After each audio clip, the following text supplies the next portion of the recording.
እና ይሄ ቃል ኪዳን ነው። ስለዚህ ሁለተኛው ይሄ ነው ነጥባችን። ከምድረ በዳ ሲወጡ ከዛ ያ አንገት መድፋት ተመልሶ አይመጣም፣ ያ ውርደት ተመልሶ አይመጣም። ይህ እንደ ኖህ ውሃ ነው ብሏል እኮ። የኖህ ውሃ ተመልሶ መጥቶ ምድር እንደማያጠፋት ለአንቺ የገባውልሽ ቃል ኪዳን ይፈጸማል። ሶስተኛው ከወጣሽ በኋላ ከምድረ በዳው የምትደመጪ የምትሰሚ ትሆኛለሽ። የምትደመጪ ትሆኛለሽ ማለት የምትናገሪው ነገር ይጠቅማል፣ የሰው ልብ ውስጥ ይገባል፣ የሰዎችን ሕይወት ይለውጣል፣ ያጽናናል፣ ካምፎርት ይሰጣል። አንድ ጊዜ እስራኤሎች ከግብፅ ሲወጡ መመሪያ ተሰጣቸው። በ14ተኛው ቀን ፋሲካን ታረጋላችሁ። አሁን ፓስኦቨር ይሉታል።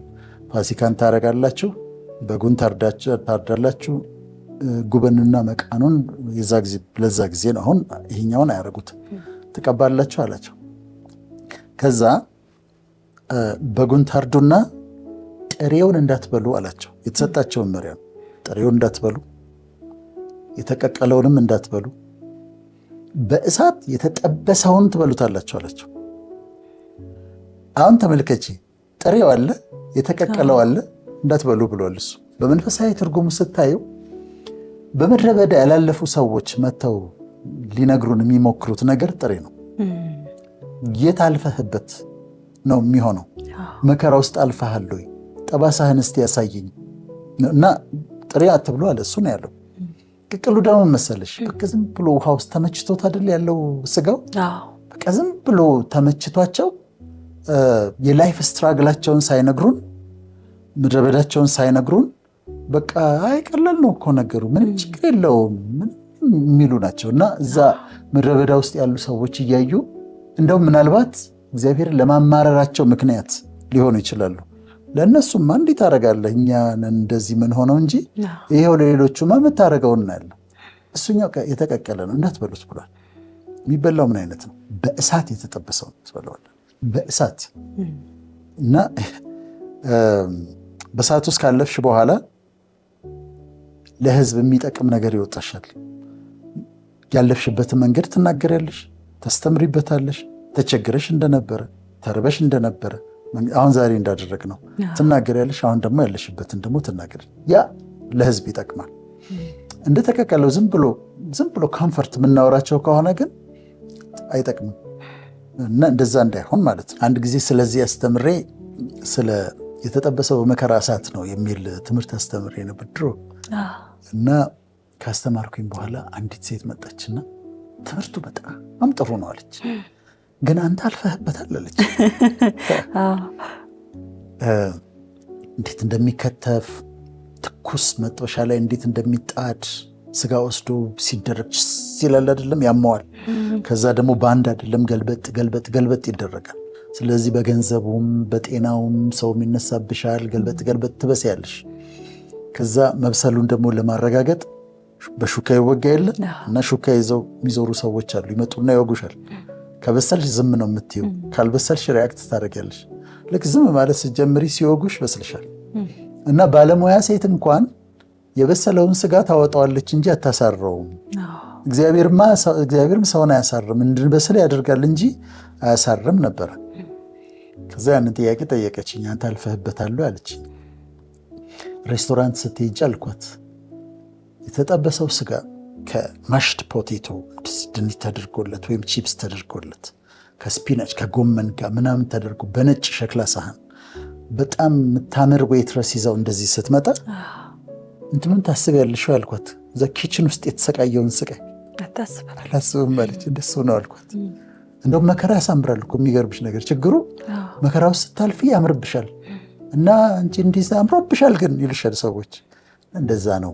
እዛ የተከፈለውን ዋጋ ማንም አያውቅም አልኳት። አራተኛው በምድረ በዳ ካለፍሽ በኋላ ዋጋሽ በጣም ውድ ነው የሚሆነው። በጣም በቀላሉ የምትገኝ ሰው አትሆኝም። እንትኑ ዲግሪዎችሽ አይደሉም፣ መልክሽ አይደለም፣ ያለፍሽበት መንገድ ነው ውድ የሚያደርግሽ። የተከፈለው ዋጋ ፕሮሰሱ ነው ውድ የሚያደርገው። ይህንም ፕሮግራም ሲጀምር እኔ የእውቀት አልማዞች ነው ያልኩት። ዳይመንድስ ኦፍ ኖሌጅ ነው ፕሮግራማችን። በጣም ስለምወድ ነው ማለት ፕሮሰሱ ስለሚያስደስተኝ ነው።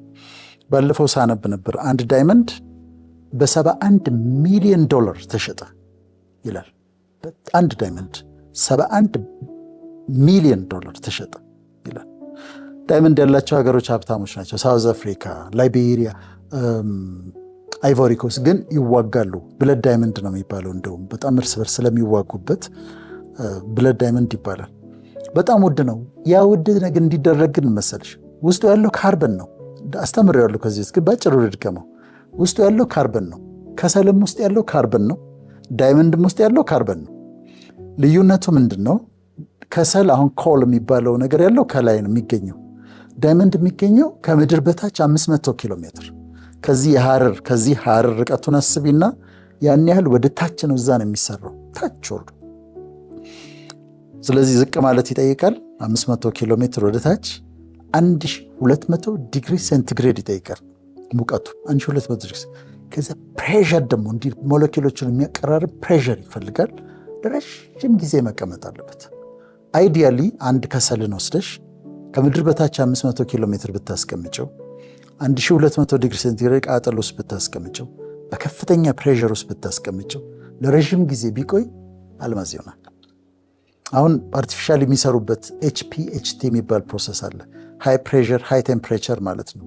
በከፍተኛ ሙቀት በከፍተኛ ፕሬሸር አድርገው እንደዛ ፕሮዲውስ የሚያደርጉበት መንገድ አለ። ግን በአብዛኛው ከዛ ነው የሚወጣው።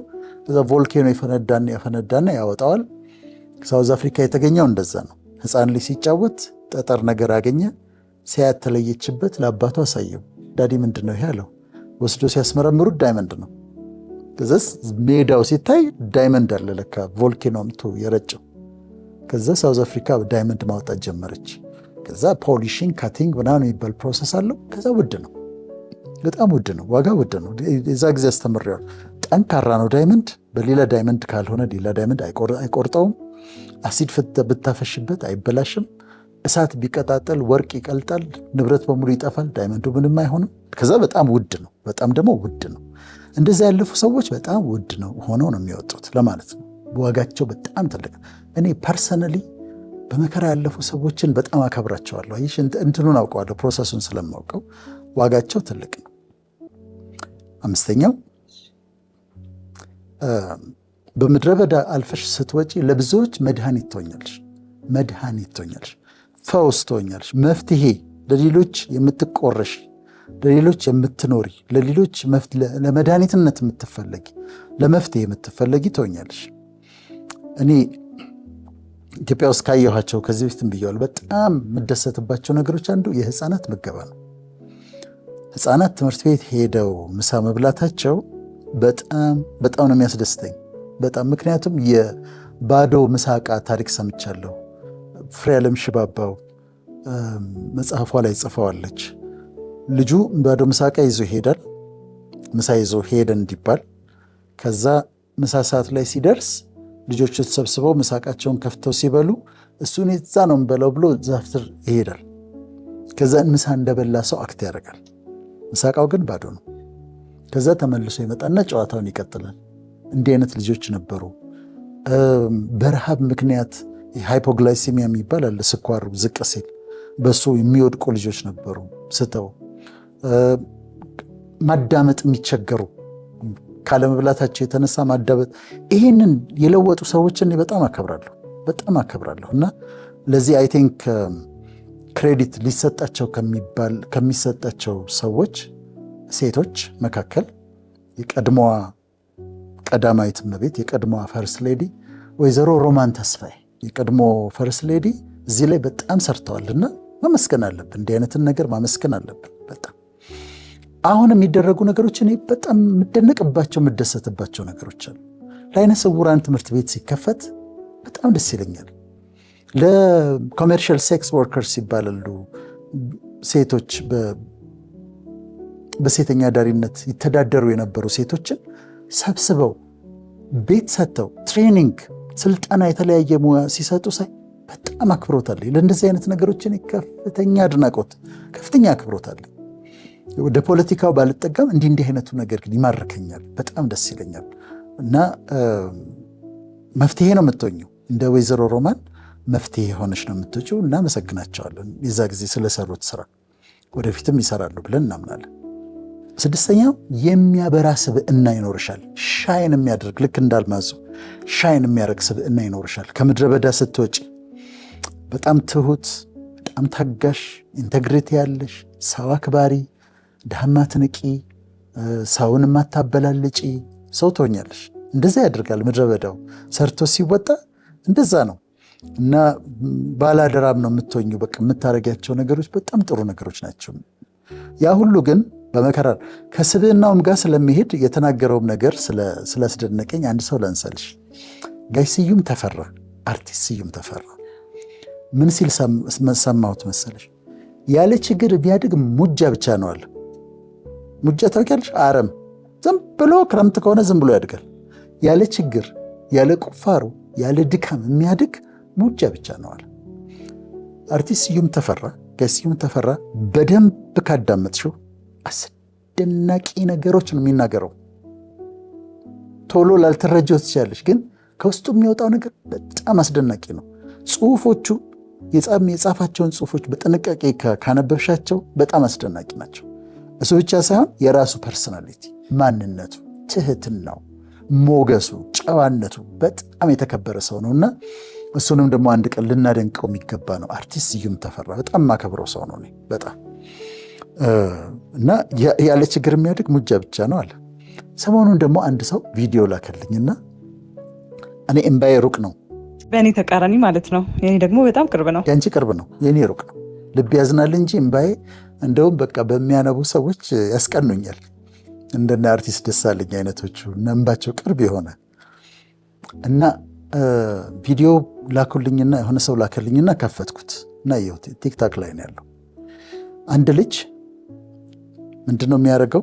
በጣም ችግረኛ ህፃናትን ባለጫማው ነው የሚባለው ልጁ በጣም ችግረኛ ህፃናትን ይፈልግና ትምህርት ቤት እየሄዱ ብጥስጥስ ያለ ነጠላ ጫማ ያደረጉ ልጆች ወይም ደግሞ ባዶ እግራቸውን የሆኑ ልጆችን ያስቆማቸውና ቁጭ አድርጎ እግራቸውን በእርጥብ ፎጣ ይጠርግና አዲስ ካልሲ ያደርግላቸዋል፣ አዲስ ጫማ፣ አዲስ ስኒከር ያደርግላቸዋል። የልጆቹ ሪያክሽን ልጇን ትምህርት ቤት እያደረሰች ያለች እናት እንዴት እንደምትሆን በጣም አስደናቂ ነው። ይኸው ባለጫማው የሚባል ነው። እና እንዲህ አይነት ሰዎች ይመጣሉ ምድሪቱ ላይ በቃ ተስፋ እንዳንቆርጥ የሚያደርጉን በጣም ድንቅ ስራ ነው። እኔ ላበረታታው እፈልጋለሁ። ሳፖርት መደረግ አለበትና ስታየው ነው የሚገባሽ። እና እኔ አንደኛውን አይቼ ጫማውንም አደረገለት።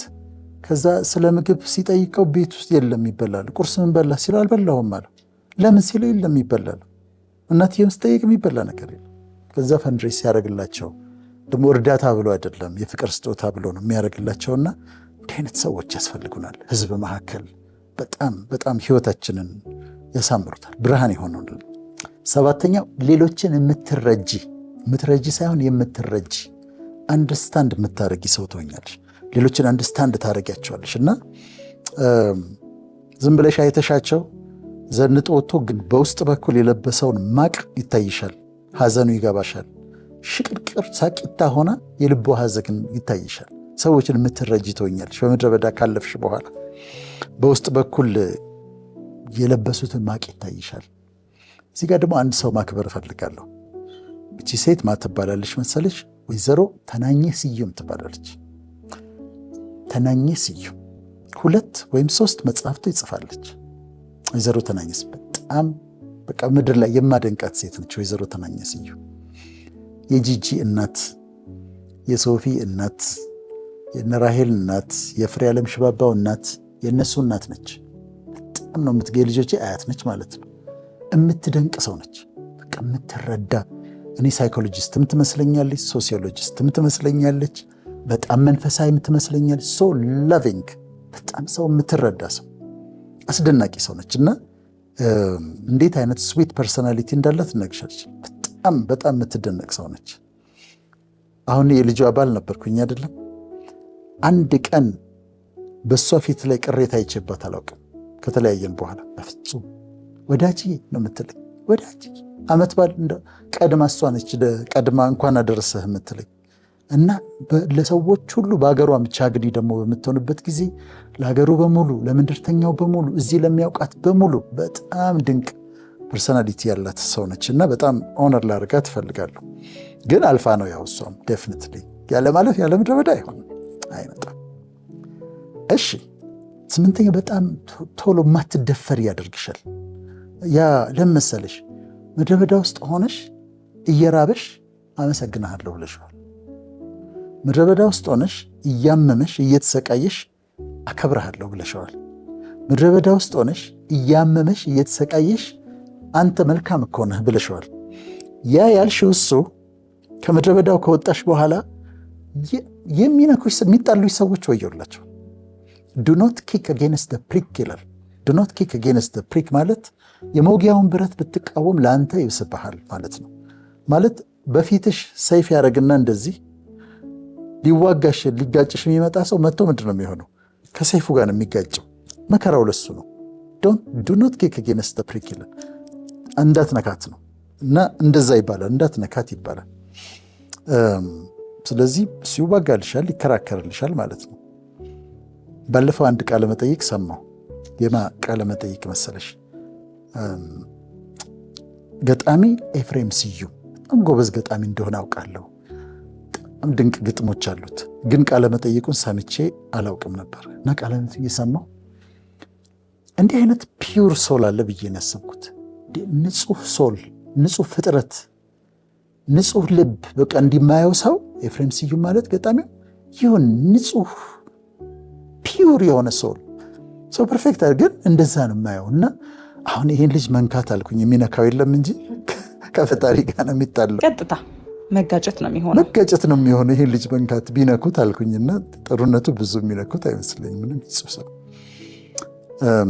9ኛው በቃ ይሄ ስንፍና የሚባለውን ነገር፣ ክፋት የሚባለውን ነገር አቃጥሎ ያወጣልሻል። ምድረ በዳው እኔ ትዕቢተኛ እንዳልሆነ አቃጥሎ ያወጣልኝ፣ እንዳልኮራ ሰው እንዳከብር ያደረገኝ ያ ተቃጥሎ የወጣው ነውና እሳቱም ያወጣልኛል፣ አውጥቶልኛል። ላውንደሪውም እንደዛ ያደርጋል። እና አንዳንድ ሰዎች እንደዛ በቃ ምንም ማታገኝባቸው ሰዎች አሉ፣ በጣም መደነቅባቸው ሰዎች። የመጨረሻው የተነሳንበት ሐሳብ ነው። ምድረ በዳውን ወደ ኤደን ይለውጠዋል። በረሃውን ወደ እግዚአብሔር ገነት ይለውጠዋል። ይለወጣል፣ በጣም ይለወጣል። እውነት ነው። አሁንም ለተመልካቾቻችን ዱባይ ቢሆኑ፣ አረብ ሀገራት ቢሆኑ፣ አውሮፓ ቢሆኑ፣ አሜሪካ ቢሆኑ፣ ካናዳ ቢሆኑ፣ ኢትዮጵያ ቢሆኑ፣ የትም ቢሆኑ የት ምድረ በዳቸው ወደ ገነት እንደሚለወጥ ማወቅ አለባቸው። እኔ የምድረ በዳ ምስክር ነኝ አልኩኝ አይደለም? ምድረ በዳ ውስጥ አልፍ ያለው አሁን እኔ ገነት ውስጥ ነው የምኖረው። ሊትራሊ ገነት ውስጥ ነው የምኖረው። ምን ማለት ነው? በጣም ሀብታም ሆንኩኝ ምናምን አይደለም፣ ግን እንደዚህ ታጥሮልኝ ነው የምኖረው። ሰላሜ ፈጽሞ ተጠብቆ ነው የምኖረው። ደስታ ተድላ ሆኖልኝ ነው የምኖረው። እና አለ ገነት ማለት በጣም ሀብታም መሆን ማለት አይደለም። አጥር ያጥርልሻል። እዛ አጥርሽ ውስጥ ሰላም ይሰጥሻል፣ ደስታ ይሰጥሻል፣ እርካታ ይሰጥሻል፣ የሚያስፈልግሽን ነገር ያደርግልሻል። የሌሎች ሰዎች ፔን ያመኛል፣ ሀገራዊ ጉዳዮች ያሙኛል፣ የሌሎች ሀዘን አዝናለሁ። በግሌ ግን ሀዘን የለም፣ መከራ የለም፣ ምንም ነገር የለም በራሴ በግሌ ማለት ነው። ስለዚህ የኤደን ገነት ደግሞ ይዘጋጃል ማለት ነው። ስለዚህ በረሃው ወደ ኤደን ገነት ይለወጣል ማለት ነው። እዚህ ጋር ግን ወዳጅ ብዙ ጊዜ አሁን በተለይ በችግር ውስጥ ያሉ ሰዎች ችግሩ እንደሚያልፍ አነሳንኝን ፖይንቶች ምን እንደሚቀየር ማለት ነው። ያለፍን ሰዎች ከዛ ነገር የወጣን ሰዎች ግን ችግር ውስጥ፣ ረሃብ ውስጥ፣ መከራ ውስጥ በምናልፍበት ጊዜ እንግዲህ ሰዎች አሉ በዛ መንገድ ውስጥ እግዚአብሔርን ያመጣው ብለናል። ያንን ነገር ግን እግዚአብሔር ባመጣው መከራ ውስጥ በምናልፍበት ጊዜ በዛ መከራ ውስጥ ደግሞ ያዘንባቸው ያሳለፉን ሰዎች አሉና ስለነዛ ሰዎችስ ያለፍን ሰዎች ምን እናድርግ? እነዛ ሰዎች እውነት ለመናገር ይቅር ለማለት እንቸገራለን። ምክንያቱም ከባዱ ጊዜያችን ላይ የጎዱን በትክክለኛው ካየሹ ግን ባለውለታዎቻችን ናቸው። ውለታ የዋሉለት ሰዎች ናቸው። እነሱ ባይኖሩ ስጋ ውስጥ እንዴት ይገላበጣል? እነሱ ባይኖሩ እንደ ህንፃም አስቢው። ህንፃ እኮ ሲሰራ እያንዳንዱ ድንጋይ ይጠረባል አይደል? ጠራቢዎች አሉ፣ የጠረቡን ሰዎች አሉ። እንደዚህ ይዘው በብረት የጠረቡን ሰዎች አሉ። እነሱ መጥፎ ማድረጋቸው ነው፣ ለእኛ ግን ጥሩ ነው የሆነው። ሲሚንቶ አኩተው የመረጉብን ሰዎች አሉ፣ ግን ህንፃው እየተሰራ ነበረ። እና በደንብ በማስተዋል ካሰብሽ ይቅር ለማለት ይከብዳል፣ ግን ይቅር ማለት አለብን እና እንደውም በደንብ ካሰብሽ ባለውለታዎቻችን ናቸው። እዚህ ጋር ለመድረሳችን ያለነሱ አይሆንም ነበር። እና እንደዛ ነው እንግዲህ ዛሬ ያወራነው ከእግዚአብሔር ስለሆነ ምድረ በዳ ነው። መግቢያችን ላይ እንዳልነው ከጠላት የሆነ ምድረ በዳ አለ፣ በክፉ ሰዎች የሚመጣብን ምድረ በዳ አለ፣ በእኛ ደግሞ ስህተት የሚመጣ ምድረ በዳ አለ። ይሄኛው ግን የእሱ የሆነው ግን ያስተምረናል፣ ያሰለጠነናል። ተመልካቾቻችን ምድረ በዳ ላይ ያሉ ተስፋ ይቁረጡ፣ ያልቃል ምድረ በዳው። ከዛ ኤደን ገነት ይመጣል። ምድረ በዳ ደግሞ ጨርሰው የወጡ ደግሞ የሚጠብቃቸውን ነገር የከበሩ ናቸው፣ ውድ ናቸው። አሁን ባነሳናቸው ነጥቦች ራሳቸውን እንዲያዩ እንጋብዛለን።